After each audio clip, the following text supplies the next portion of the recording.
You've been told for years that the stock market is the ultimate long-term wealth generator. Hold on to stocks long enough and you'll be rolling in profits. At least, that's what most people believe. But the ugly truth is that 96% of individual stocks don't generate any real profit over the long term. In fact, most of them don't even beat risk-free treasury bonds. You might be thinking, this can't be true. But yes, it is. However, we're going to make sure that doesn't happen to you. For decades, the conventional wisdom has been this: if you avoid reckless trading, don't fall for speculative bubbles, and hold on to a diversified set of stocks for the long term, you'll be fine. It sounds reassuring, but it's not the full story. The truth is far more unsettling. In 2018, a landmark study by economist Henrik Bessembinder found that since 1926, just 4% of all stocks have accounted for all the net gains of the US stock market. That means the other 96%, well, they essentially match the performance of treasury bills, those safe, low-yielding investments that most of us ignore. In other words, most stocks barely beat the return of cash stuffed under your mattress. Well, isn't that just splendid? Decades of playing the stock market, and all I get is the same return I would have gotten from burying gold coins in the garden like some Victorian miser. And it's not just about holding the wrong stocks at the wrong time. The shocking part is, even with broad diversification, owning dozens or even hundreds of different companies, your odds of holding long-term winners are much slimmer than you think. But one winner you can hold free of charge is this good-looking channel in your YouTube portfolio. Just click this little button where it says subscribe, and then we'll be friends for life. Go on, click it. Okay, with that out of the way, let's break down the study.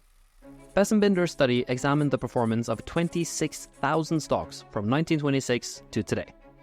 Out of those 26,000, only 1,000 stocks, that's less than 4%, accounted for the total net wealth creation in the stock market. But it gets worse. Within that elite group, just 86 stocks were responsible for half of all stock market gains. So what does that mean for you? Well, if you weren't holding these ultra-rare winners, companies like Apple, Amazon, or Microsoft, you were likely watching your portfolio flatline. Or worse, slowly decline. Aha, yes, of course, because everyone obviously bought Apple in 1980, when it was just a little garage project. It's not like most people were investing in more reputable companies like Kodak, for instance. Oh, wait. So why is it that most individual stocks underperform? A large part of it has to do with volatility and the natural life cycle of companies. Here's the thing. Most companies don't last forever. They either fail outright or simply stop growing after a certain point. Companies face intense competition, technological shifts, changes in consumer demand, and sometimes just bad management. This results in many companies losing value, stagnating, or ultimately getting delisted. The idea that a company will survive long enough to grow exponentially is more of a gamble than a certainty. That's why stock picking is such a risky game, even for the pros. At this point, you might be thinking, well, I'll just buy a diversified portfolio and spread my risk. It sounds logical. If you own a little bit of everything, you'll avoid the worst case scenario, right? Not quite. While diversification reduces the risk of catastrophic loss from any single stock, it doesn't eliminate the risk that most of your portfolio will still underperform. You see, diversification works to a point, but once you hold around 20 to 30 stocks, your risk is already reduced to about 90% of what it would be in a fully diversified market. Beyond that, adding more stocks offers diminishing returns in terms of risk reduction. And if you're diversifying across average or underperforming stocks, you're still not holding the few winners that can drive the market. So basically I'm buying myself a bunch of lottery tickets. Instead of scratching them off, I'm holding onto them for years, hoping the jackpot somehow grows on its own? Exactly. So if picking individual stocks is risky and diversification has its limits, what's the smarter approach? The answer lies in index funds. A simple, low-cost way to invest in the market that automatically includes the top-performing companies. Index funds track entire market segments like the S&P 500 or Nasdaq, giving you exposure to the largest and most successful companies without the need to guess which individual stocks will win or lose. As market conditions change, index funds automatically rebalance, keeping the best performers while shedding the losers. For example, when a company like Apple rises, its weighting in the index fund grows, so you're automatically increasing your exposure to that winner without lifting a finger. And when a company fails or underperforms, the index reduces its exposure or drops it entirely, so you're not stuck holding on to a dying stock like you would be if you were managing an individual portfolio.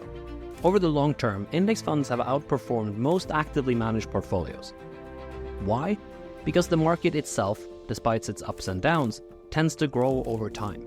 And instead of betting on individual companies, index fund investors are betting on the collective success of the economy.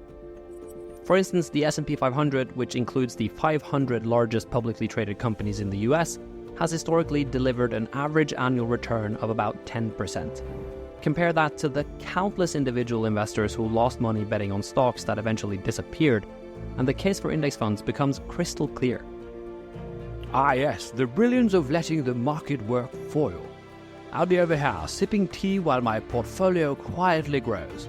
None of that messy stock-picking business for me, thank you very much. Now, Bessembinder study has its critiques. One major point of contention is that the study gives equal weight to small and large companies, which isn't necessarily how most investors would allocate their portfolios. Smaller companies tend to be riskier, but they can also deliver higher rewards, if they succeed, that is. Larger companies, meanwhile, offer more stability, but tend to grow more slowly. However, despite these nuances, the overarching lesson from Besembinder's study remains clear. The odds of picking long-term winners are incredibly slim. To bring this home, let's look at a few real-world examples of companies that many thought would be unstoppable. Take Kodak, for instance. Once a global leader in photography, Kodak failed to adapt to the digital revolution. Its stock price plummeted, and in 2012 it filed for bankruptcy. Then there's Enron, a massive energy company that collapsed due to one of the largest corporate frauds in history. Investors who thought they were backing a winner ended up losing everything. And who can forget Blockbuster? In the 90s, Blockbuster was a titan of home entertainment, but it couldn't keep up with the rise of digital streaming, and by 2010 it was bankrupt. The lesson?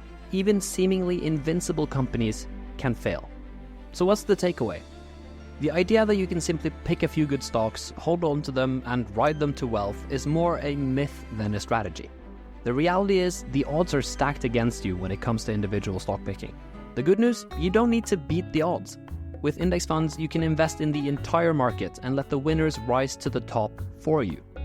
Now, if you'll excuse me, I'll be taking my tea and dividends in the study. Yes, and while you're in there, I would suggest to understand how time can erode wealth by looking into one of the most misunderstood concepts in economics, namely inflation.